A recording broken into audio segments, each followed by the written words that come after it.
मैदान देते हुए जरा मलिक साहब से थोड़ी सी बात करने में।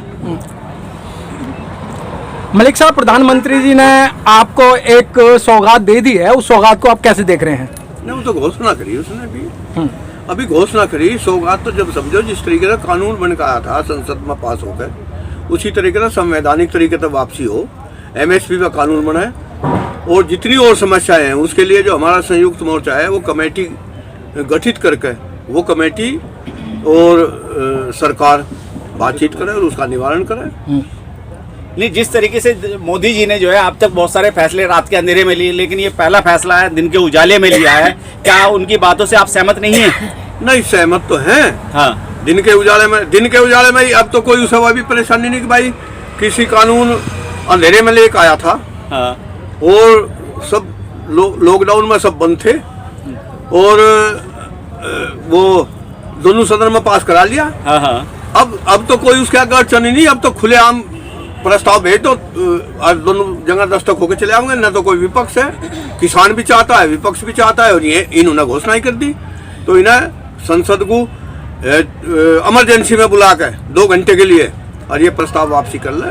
ओमपाल मलिक जी, देखा जाए तो सुबह से जो है तमाम चैनलों पे जो है आपके कृषि मंत्री तोमर साहब जो है इस बात का स्टेटमेंट दे रहे हैं। वो बार बार बोल रहे हैं कि किसान तो हमारी बात मान रहे थे, वो तो तैयार थे, लेकिन बीच में कुछ और किसान थे, उन किसानों के बीच में और कुछ किसान उन्होंने बताया जो हमारी बात को नहीं मान रहे थे, इसलिए सरकार को बैकफुट पर आना पड़ा। कृषि मंत्री का तो कुछ माने नहीं है, ये तो काक में झोला ले रहे, जो कुछ लिख कर भेज दिया वो तख्ती पर लिखा बन चंगे। ये तो दर्जे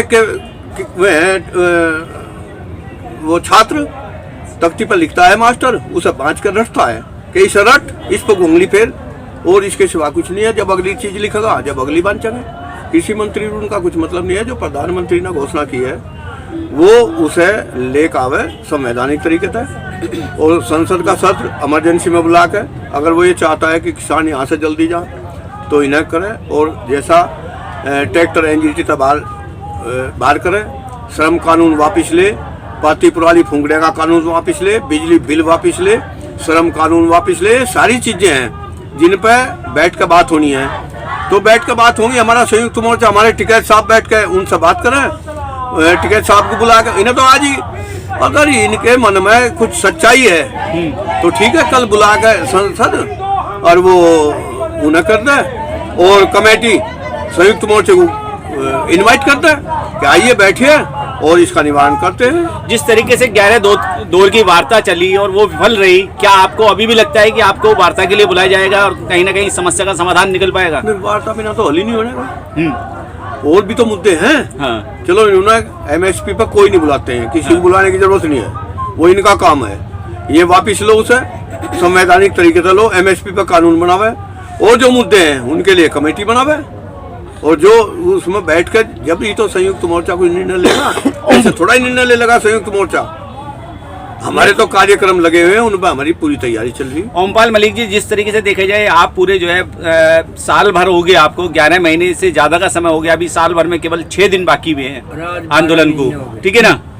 और जिस तरीके से मोदी सरकार ने जो है स्किल इंडिया, मेकिंग इंडिया, इसके अलावा जो है स्मार्ट सिटी बनाने की बात की, इसके अलावा उसने जो है हाई स्पीड ट्रेन चलाने की बात की, इसके अलावा उन्होंने कहा था कि 15 लाख रुपए आपके खाते में आएंगे, 2 करोड़ लोगों को नौकरियां मिली थी। जिस तरीके से ये बातें सारी जुमला साबित हुई, क्या आज का स्टेटमेंट भी जुमला साबित है या अभी तो जुमला ही है? अभी कहीं लिखित में थोड़ा ही हो गया। अब घोषणा हुई, मैंने मुंह तो बोल दिया भाई आप बहुत अच्छे आदमी हैं। हाँ।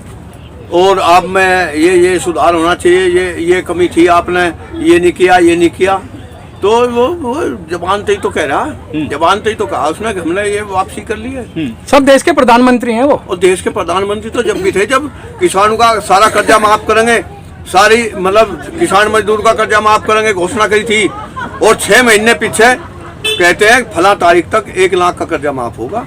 लोगों के 10-10 लाख रुपए थे, उन पर पेनल्टी बढ़ती चली गई। और आज भी मेरे जिले में मुजफ्फरनगर में 3000 में पात्र हैं जो सन 14 से आज तक जूझ रहे उस कर्जे माफी में, जिनके 1 लाख के पात्र थे वे, उनकी 3 बार लिस्ट जाली वो फाइनल हो गए और आज भी उनके कर्जे माफ नहीं हुए 1 लाख रुपए के। उमर मलिक जी, ऐसा तो नहीं है कि जो 22 तारीख को आपने जो एक रैली का आयोजन किया है, महापंचायत का आयोजन किया है, उसको देखते हुए मोदी जी को थोड़ा सा आपसे थोड़ा भय लग रहा हो? ये तो पता नहीं उसका मन है, वैसे उसका मन इस तरफ क्यों चला, वो क्यों चला ये तो वही जान सके। बाकी हम तो अपनी रैली का क्या है, ये तो बहुत पंचायतें होंगी।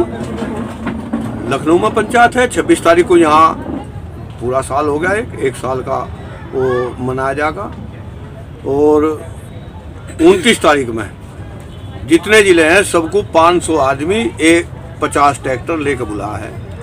और टिकैत साहब यहाँ गाजीपुर बॉर्डर से अगर किसी जिले को ऐलान कर दिया कि फला जिला जाएगा तो उसी जिले के आदमी उसी जिले के ट्रैक्टर जाएंगे। तो सब अपनी तैयारी के साथ 500 आदमी और 50 ट्रैक्टर लेकर आने लग रहे 29 तारीख को। तो क्या आप 1 साल से यहाँ बैठे हैं और मात्र आपसे मात्र 10 मीटर की दूरी पर बॉर्डर है, तो जब आपको ये बॉर्डर पार नहीं करने दिया तो क्या लगता है आप 29 तारीख को वहाँ संसद पहुँच पाओगे? नहीं जाएंगे, तो यहाँ लाखों आदमी रोज घुसे दिल्ली में, करोड़ों। और दिल्ली में जाने के बहुत रास्ते हैं। नहीं तो बिना ट्रैक्टर के जाओ ना, ट्रैक्टर को क्यों लेके जा रहे हो आप? ट्रैक्टर तो हमारा साधन है, बिना ट्रैक्टर के कैसे चले जाएंगे? तो कहीं में बैठ के जाएंगे पैदल। तो संसद भवन के पास कहाँ खड़े करोगे ट्रैक्टर को? वो बथेरी जगह वहाँ से। तो आप नहीं समझते हो संसद भवन की बेइज्जती होगी? संसद भवन की बेइज्जती कहाँ होगी? वहाँ जाते हैं लोग अपनी बात कहने के लिए। तो वहाँ जा क्यों रहे हो आप? जब आपको एक उन्होंने सुना दिया कि आपके बिल को हम वापस कर रहे हैं, तो आप वहाँ जाने की क्या जरूरत पड़ी है? तो वापस कर रहे तो वापस संवैधानिक तरीके से करो। 29 तारीख को है सर, 29 तारीख को संसद चल रही है ना, तो कुछ लोग जाके उन्हें कह दो बात। 500 आदमी जाके क्या करोगे? कहते तो जब कोई सुनता हो। हमने तो चिट्ठी भी लिखी थी और चिट्ठी का जवाब नहीं आया। लेकिन आपके नेता यूँ कह रहे हैं कि भाई जो संसद भवन है वहाँ जो व्यापारी बैठे हैं, मंडी वहीं लगेगी, वहीं हम अपनी फसल बेचेंगे। आप अकेले भी नहीं जा रहे, उसमें फसलों को लेके जा रहे हैं। और कहाँ देना फसलों को, यहाँ कोई लेने वाला नहीं। और ये कहते हैं फसल कहीं बेच लो और MSP पे बेचो। यहाँ MSP पे लेने को तैयार नहीं, यहाँ कोई लेने को तैयार नहीं। तो जिसने कहा, जिसने घोषणा करी उसके बाद आगे ले चलेंगे। अच्छा ओमपाल मलिक जी, देखा जाए आज की घोषणा से कुछ राजनीतिक पार्टियों ने इस बात को मोदी जी के सामने रखा है, जो 600 से ज़्यादा किसान शहीद हुए हैं उनके परिवार को उचित मुआवजा दिया जाए और एक सरकारी नौकरी दी जाए। कि आप इस बात से कितना सहमत हैं? नहीं, उन्होंने कहाँ रखी ये बात? कुछ राजनीतिक पार्टियों तो पहले से नहीं, कुछ राजनीतिक पार्टियों ने किसानों की ये बात मोदी से रखी है कि जो शहीद हुए लोग उनको जो है उचित मुआवजा दिया जाए और एक सरकारी नौकरी दी जाए। क्या आप इस बात से सहमत? ठीक है बात, उन्हें भी रखनी चाहिए। भाई यहाँ किसान शहीद हुए 600-700 और 600-700 किसान शहीद हुए, उन्हें सरकार मुआवजा भी दे, नौकरी भी दे। तो ये बात तो रखी हमने पहले से ही, और सरकार इस पर बोल नहीं रही थी। अब बोलना शुरू करा है, उसके मन इधर को चला है तो कुछ बात बैठ कर करेगा। मलिक साहब, जिस तरीके से पहले संसद चली थी आज से कुछ दिन पहले, तो आप लोगों ने भी वहाँ अपनी संसद चलाई थी पैरेलल। उसके बाद आपका थोड़ा भय लगा होगा या किसानों को भय लगा होगा, उन्होंने 4 दिन पहले ही खत्म कर दी। तो क्या लगता है ये जो शीतकालीन जो सत्र चलेगा वो चलेगा भी या नहीं चलेगा? क्या पता, ना भी चले। मतलब आपको डर है? नहीं, हमें डर नहीं है। हाँ, ना चले हम तो जब भी कूच करेंगे। अगर नहीं चलेगा, 29 तारीख का प्रोग्राम है हमारा, कैंसिल थोड़ा ही है। हम संसद कूच करेंगे, संसद तो वही है, उस बिल्डिंग पर घेरा घेर के बैठेंगे। तो मतलब प्रधानमंत्री, पहले आप कहते हैं प्रधानमंत्री की बात हो विश्वास नहीं, हमें बात नहीं करते हैं, अब वो बात करने हैं तो आप कह रहे हैं हम घेराव करेंगे। नहीं बात कर, अब अभी तो 1 हफ्ता है, आज 1 हफ्ता क्या 10 दिन है, और 10 दिन है अभी कैसे कहते हैं? अगर 10 दिन में संवैधानिक तरीके से और MSP पर कानून बने और सारी समस्या को लेकर संयुक्त मोर्चे के साथ बात करें तो फिर क्या पता सारे प्रोग्राम कैंसिल हो जाए। ठीक।